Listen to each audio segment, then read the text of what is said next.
জ্বালানি তেল মজুত প্রতিরোধ, বিপণনে শৃঙ্খলা রক্ষা এবং নিরবচ্ছিন্ন সরবরাহ নিশ্চিতে রংপুরের ৩টি সহ সারা দেশের ১৯টি ডিপোতে বিজিবি মোতায়েন করেছে প্রশাসন।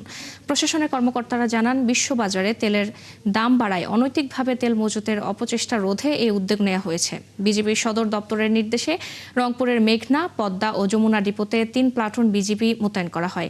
ডিপো সংশ্লিষ্টরা জানান, সংকটের আশঙ্কায় মানুষ এখনও বেশি পরিমাণে পেট্রোল ও অকটেন কিনছেন, যে কারণে সারা দেশে জ্বালানি সরবরাহের সংকট দেখা দিয়েছে। আগের মতোই clean. Berger easy clean fresh, দেয়ালে দাগ থাকবে না, রাখবে সুরভিত। এখন বিভিন্ন পেট্রোল পাম্পে দেখা যাচ্ছে যে অতিরিক্ত মানুষ ভিড় করতেছে এবং সমস্যার সৃষ্টি করতেছে। তো এখানেও যদি নিরাপত্তার স্বার্থে আমরা জেলা প্রশাসনের কাছে ডিপো যাতে কোনো নিরাপত্তা অভাব না হয় সেজন্য আমরা চিঠি দিয়েছি। পুরো বাংলাদেশ সব জায়গা থেকে পেট্রোলিয়াম কর্পোরেশনের নির্দেশক্রমে আমরা চিঠি দিয়েছি। তো সব ডিপোতে এরকম নিরাপত্তা জোরদার করা হয়েছে আর কি, যেহেতু কেউ কোনো অকারেন্স না করতে কোনো সুযোগ না নিতে পারে আর কি। দর্শক, রংপুরের মেঘনা, পদ্মা ও যমুনা ডিপোতে ৩ প্লাটুন বিজিবি মোতায়েন করা হয়েছে। সেখানকার আরও খবর জানাতে আমাদের সাথে যুক্ত হচ্ছেন সহকর্মী বায়েজিদ আহমেদ। বায়েজিদ, ডিপোগুলোতে বিজিবি মোতায়েন নিয়ে সংশ্লিষ্টরা কি বলছেন এবং ডিপোগুলোতে এখনো তেলের কোনো ঘাটতি নেই তারা বলছে সেখানকার যারা সংশ্লিষ্ট, এই তথ্যটি আসলে কতটুকু সঠিক?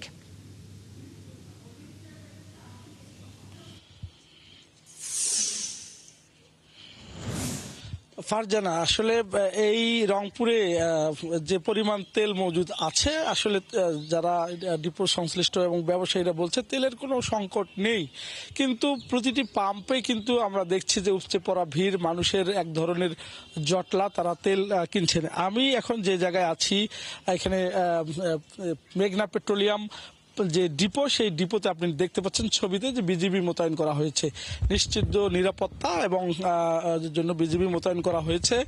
কিন্তু এই যে পেট্রোলিয়াম, মেঘনা, যমুনা, পদ্মা, এই এছাড়াও কিন্তু এই 3টা ডিপোতে কিন্তু বিজিবি মোতায়েন আছে। এর কারণ হলো জ্বালানি তেল মজুত প্রতিরোধ, বিপণনে শৃঙ্খলা এবং নিরবিচ্ছিন্ন জন্য সরবরাহ নিশ্চিত করা যায়, সেজন্য এই ধরনের উদ্যোগ নিয়েছে প্রশাসন থেকে।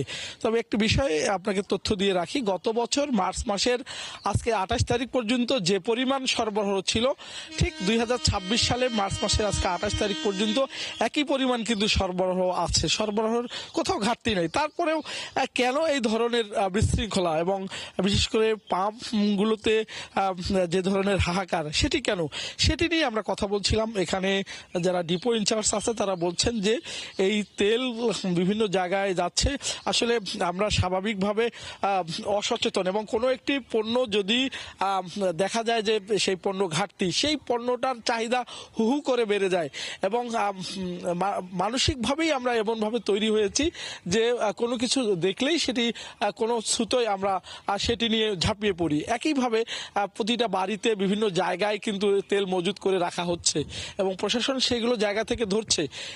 এর থেকে আমাদের বেরিয়ে আসতে হবে, না হলে এই যে পরিস্থিতি সেটি দাঁড়াবে এবং প্রতিদিন কিন্তু ধন্যবাদ বায়েজিদ আমাদের সাথে যুক্ত হওয়ার জন্য। দর্শক, রংপুর থেকে যুক্ত হয়েছিলেন সহকর্মী বায়েজিদ আহমেদ।